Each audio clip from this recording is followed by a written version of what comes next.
Hey there, I'm Alvalyn Lundgren, and I am a practicing designer and illustrator, and I'm a teacher. And the things I teach include color theory and design principles, as well as branding and business for freelance creatives.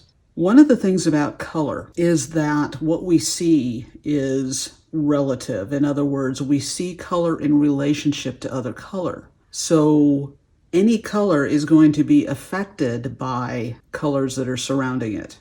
This is a principle put forth by Josef Albers. He was a teacher at the Bauhaus School and later on in the United States. And he and his instructor, Johannes Itten, what they taught, what they observed, what they taught is the foundation for color theory study today. So color relativity, the interaction of color, is an important thing to understand for designers and illustrators and photographers, any visual creative, fine artists as well, because color is relative. We see it in relation to other colors.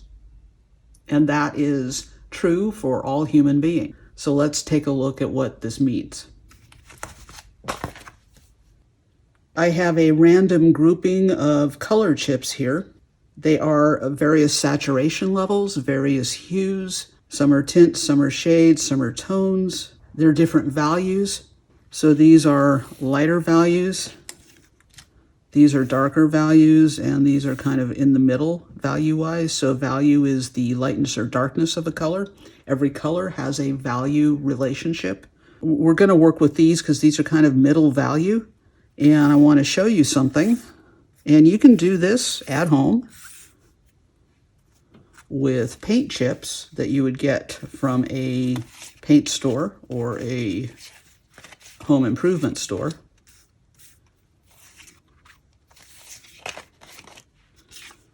Just cut them up. Use different colored backgrounds. Okay, so these are going to be our background colors. This is a red violet. This is an orange. It's kind of a terracotta. This also is an orange, but it has a lot of white and a little bit of black in it. So this is a shade. This is a little bit of a tone. It's got some white, some black. This has a lot of white. Both of these are tones. So here's the color on a neutral black background. Now, if I put that same color here, this should now be looking darker to you than this. And the reason it's looking darker is because it's on a lighter background. I can take the same color and put it on a darker background. You should be seeing a difference in lightness and darkness between these two chips. It's the same color, we know that. The other thing too is this has blue in it. The background color here has blue, and that's causing this to appear more orange than this one. It's causing it to appear more intense or saturated, more pure than this one is looking. Same color, three different perceptions. This is looking very yellow. The yellow is really popping out. And here, the red is actually popping out more, and it's darker. So we know that in this color chip, there is yellow and there is red. So we have two of the three primaries. If we put this on something where an opposite primary is present, it's going to do different things than if we put it on something, if we surround it with a color that shares the same primaries. So color, our perception of color, is relative. The pigments that we're looking at are absolute. These chips have a certain light reflectance ratio, and our eyes as human beings understand the proportionality of the wavelengths and what we're seeing, but we don't see these absolutely in isolation. Anytime we look at something, there are other colors involved in causing us to see color the way we see it. There are issues with quality of light as well. If I cool down the light, the colors will appear differently than if I keep it warm. In low light, they'll have a different understanding. Color is a property of light. We see color because of wavelength frequencies hitting the retina in our eye and causing the optic nerve to send impulses to our brain.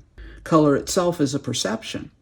So anytime we see a color, we're seeing it in context of the light environment, the quality of the light that's hitting the surface, and the pigment color environment. In other words, this color is looking differently here and here, but this is all the same color. Let's look at something with a different saturation level. So this is a green, it's a cool green. It is more saturated than the orange we've been looking at. It is tinted, it is not at full intensity or full saturation. So we're going to look at it there against the orange, and we'll look at it against that orange, and we'll look at it against that. Can you perceive a difference?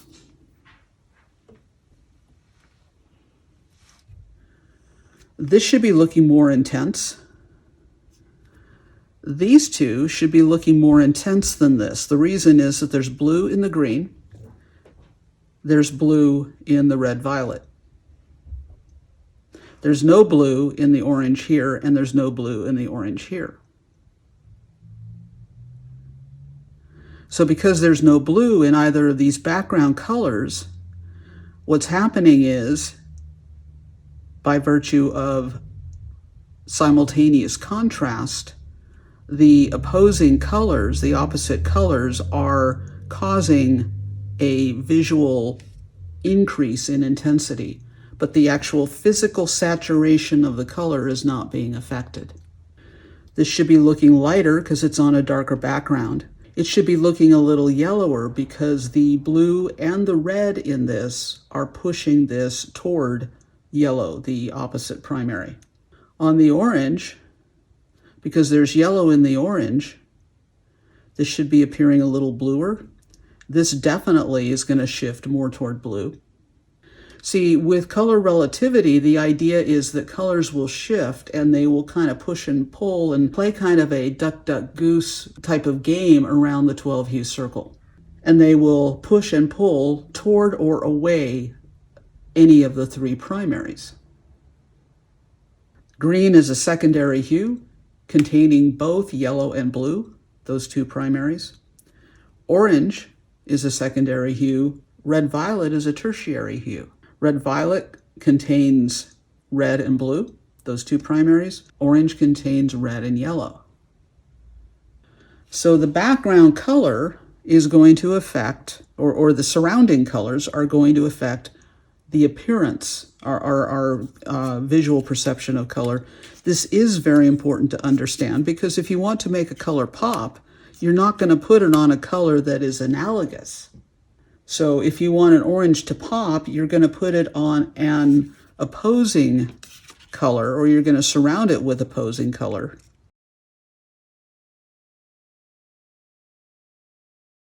You're not going to be putting it on an analogous color.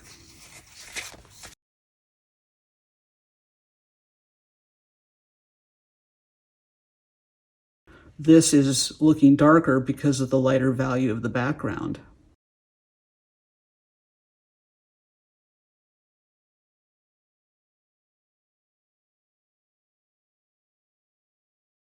Are you perceiving a difference between the two small color chips?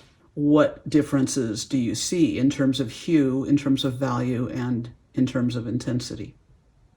So here, what we're seeing is that the orange is appearing darker on the lighter background. It is appearing de-intensified, it's less intense, and it's also appearing more neutralized. And that's because of the after image. So the after image of orange is blue. This is a yellow-orange. Its after image is blue-violet. So the after image contains the blue primary. Anytime you mix across the hue circle, you're going to neutralize. That's where we get earth tones, browns and tans and things like that. So the after image that you're perceiving, that the colors are causing in your eye and brain, is causing the orange to kind of dull out, and it's looking more brown. It's lost intensity. Over here, however, the blue in the red-violet is causing the orange to pop. It is creating more intensity. The dark value of the red-violet is causing this to appear a lot lighter. This is appearing a lot more yellow now than this. Again, because of the blue and red combination, it's going to push it toward the primary that the background color doesn't have. So we've got red and blue here mixed together, more red than blue because it's not violet, it's a red-violet. And we have red and yellow. So red's basically canceling itself out. So yellow is going to be more obvious. And this relates to the Gestalt principle of similarity. Gestalt design theory deals with how we see things visually, how we organize the visual information that we take in every day, how we perceive it, and how we understand it. So a principle of similarity says that anything that is similar, we will group together, and they basically unify. And then anything that is different becomes more obvious, because in a group of things that are all the same, the thing that's different is going to stand out. The same thing is true with color. We have the three primaries, red, yellow, blue. Every hue is either a primary, a secondary, or a tertiary. A secondary is made by mixing two primaries, so our secondaries are orange, violet, and green. And then the tertiaries are created by mixing a primary with a secondary, like red-violet, or blue-violet, or yellow-orange, or blue-green. We see as human beings, because of contrasting, we compare, noticing what is alike, what is similar, and contrast what is different. And we do this not because our brains are engaging and actually, okay, what is it that I'm seeing here? This is what we do in the normal course of our daily lives. This is how we see as human beings. And we all have this in common. The only time, by the way, that there are perceptual differences is if the physical mechanism of sight is not functioning properly. So if you've got a color that has two primaries in it, and you've got a color that has a different primary in it, the different primary is going to be more obvious, because the primary that's in common, in this case the red, that's going to cancel out.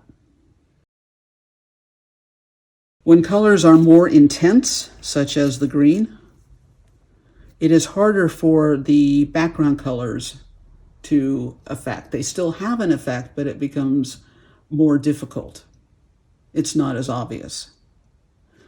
If you have a color that is desaturated, it has less power.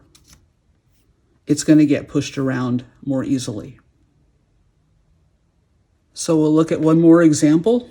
So here we have a fully intense orange made up of red and yellow. We have a fully intense blue. Notice that the blue is darker than the orange. At normal value, at full intensity, it is darker than the orange. We also have, this is not black, but it's close to it. It's got a little bit of yellow to it. So this is dark value. This is a lighter value, but it's not as light as white. So this is 0% value. A black is 100% value. Very little luminance. This has a lot of luminance. This is a middle value. It's equivalent to probably a 50% gray or a 60% gray, somewhere in there. So we have very dark, fairly light, and we have a middle value. This is very intense. This is fully saturated. That's fully saturated. Very little saturation here.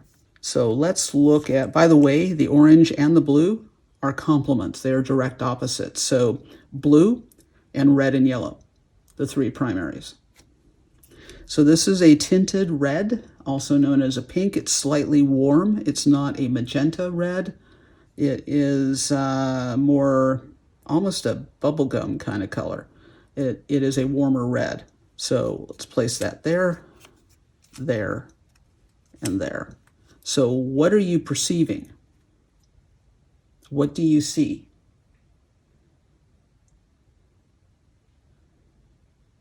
This should look even warmer now because the blue, its after image is orange. So blue is imposing orange, which is made up of red and yellow, onto the pink. So this should be warming up. If we're looking here, the orange has red in it. Orange's after image, orange's complement is blue. So this is actually cooling down. This is now looking more, say, it's pushing toward magenta, which is a very cool red. And here, the yellow is also causing the red to push a little bit toward violet, toward blue. It's looking very light here. It's looking darker here. It's looking slightly darker here. Let's pop these greens back. By the way, green and red are opposite. So this is going to appear more yellow. The blue in the green will kind of blend with the blue itself, and so the yellow will become more apparent. Over here, this is looking cooler, almost like a blue-green, because the yellow in the background, this really dark yellow, is pushing this toward blue. Look what's happening here. What is that edge thing going on? That's because of what's known as simultaneous contrast. We have opposing colors. The orange is actually more fully saturated than the green. The green is a tint, so it's just slightly off in terms of saturation. It is less intense visually, so it's going to get pushed around by the orange. But what is that bouncy thing along the edges there? What's going on? That's because the orange is imposing blueness, its after image. And then the blueness right around the border is affecting the orange background. And it basically causes the edges to vibrate. It's called complementary vibration or visual vibration. These are not complements, but we get a oppositional vibration happening. So these are looking fairly stable. This is just kind of jumping all over the place. It becomes difficult to look at, and you basically want to look away. Captures your attention, but it's hard to focus. If the values are different, you no longer have the same issue. So let's find a darker orange.